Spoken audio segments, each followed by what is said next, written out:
been talking about this on my show all season long. It's something. It's something. This doesn't even apply to this team I'm about to talk about. It's something I see far too often in sports that drives me absolutely insane when it occurs, and that is when fans blame refs for great team success, or when fans blame refs in general for, oh, that's why we lost the game. It's like, no, there was like 5 plays in the third quarter that you really botched that you don't remember because it didn't happen recently.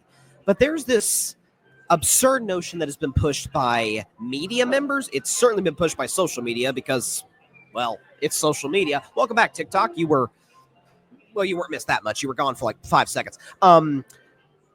But this notion that, hey, the Kansas City Chiefs, you know why they're great? Because they're lucky. Because the refs have it in for them.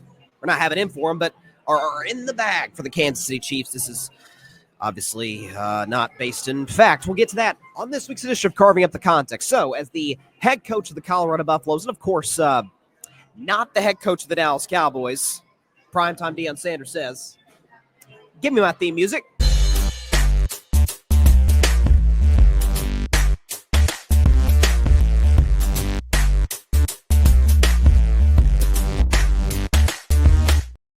On this week's edition of Carving Up the Context, this is a good one.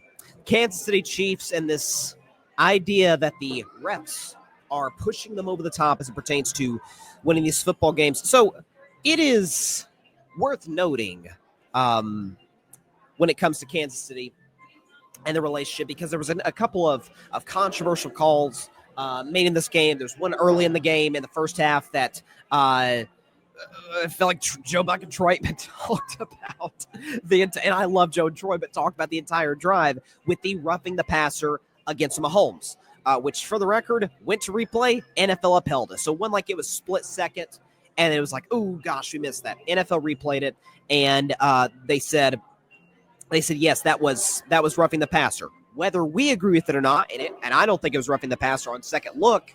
I mean, that's by the letter of the law. That is roughing the passer.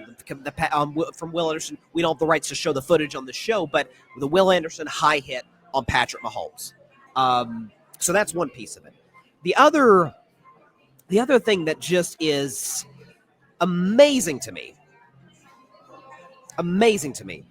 is the fact that, if we could pull this up, I believe we've got it. Hold on. Yes. Okay. Patrick Mahomes, there's this thing, the refs, they're protecting Mahomes. It's a Mahomes thing. Did you know that Patrick Mahomes is 16th, ranked 16th in the NFL in terms of roughing the passer penalties?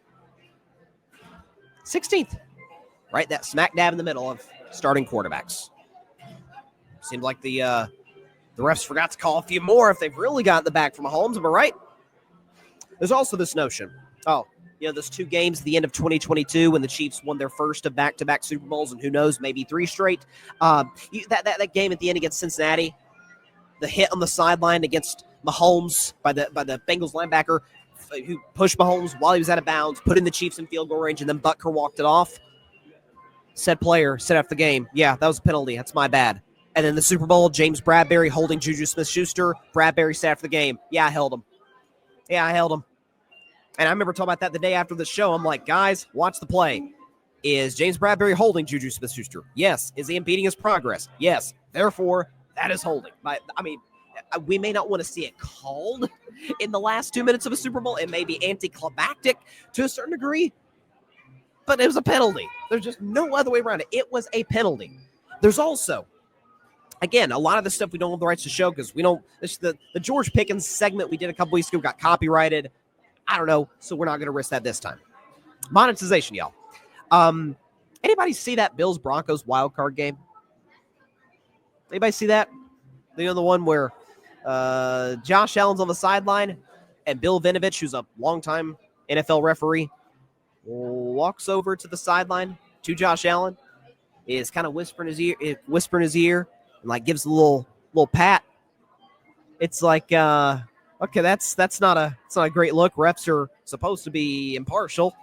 I worked as, again, not exactly an NFL official here, sitting behind this mic, discussing sports right now, but it is It is not only implied, it is a mandate as an official. Talk to, like, I remember my boss used to tell me when I worked as an intramural official in college. He said, if someone from the other team approaches you, talk to them, be cordial, be respectful, make a point to go the other side so that there's no, hey, you talk to them, you know, it was a conspiracy against us or something. It's like, no, you want to maintain that, you know, that balanced perspective. Call penalties when they deserve to be called. If Bill Vinovich walks over to Patrick Mahomes on the sideline and is like whispering something in his ear, I think TikTok would shut down a second time. Okay, I think it would break social media. It'd be like, see, we told you, Mahomes, Chiefs, refs have it in for them. They want to. Why does it seem like, this is something I've noticed, why does it seem like every great team that I can at least remember in my lifetime, because I wasn't around for the Bulls in the 90s. I'm a youngster. Why does it seem like every dynasty or great team, it always seems like, oh, the refs are helping them win?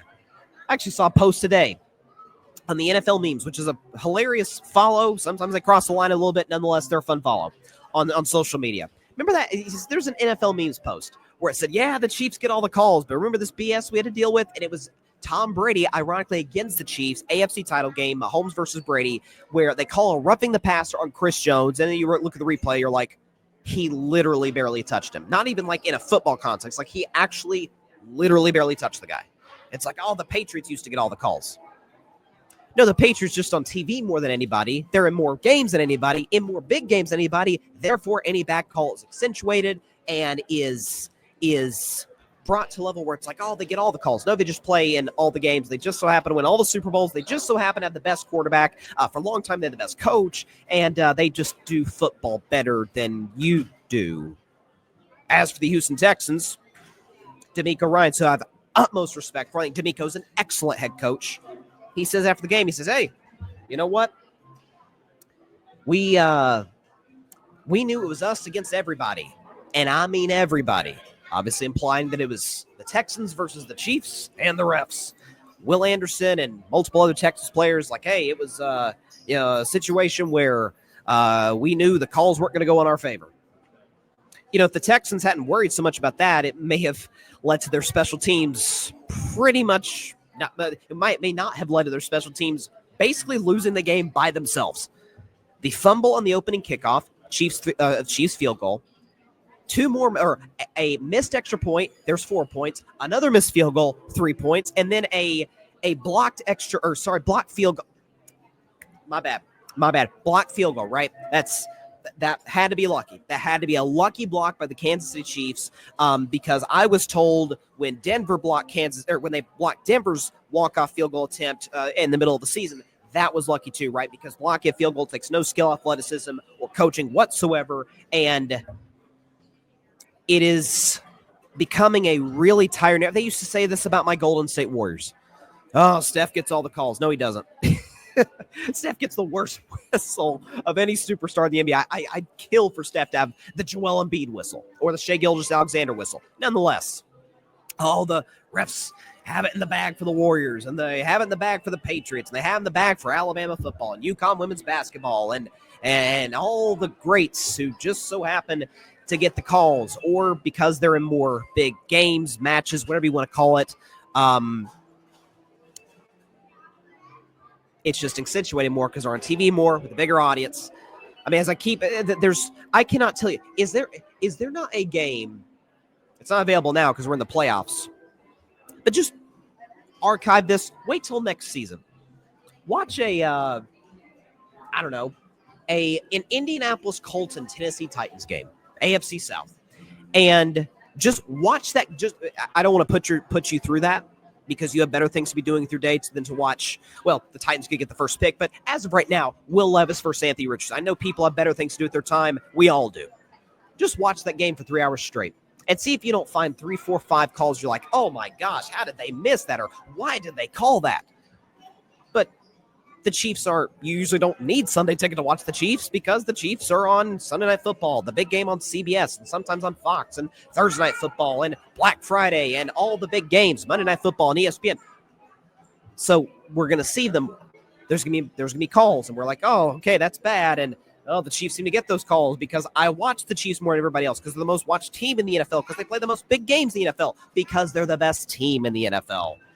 It's a pretty simple equation, folks. Thanks so much for watching the show on YouTube, and be sure to go click that big red subscribe button and check out the other clips and full shows from Carving It Up Live, as well as our other incredible content creators here on the Grid Network.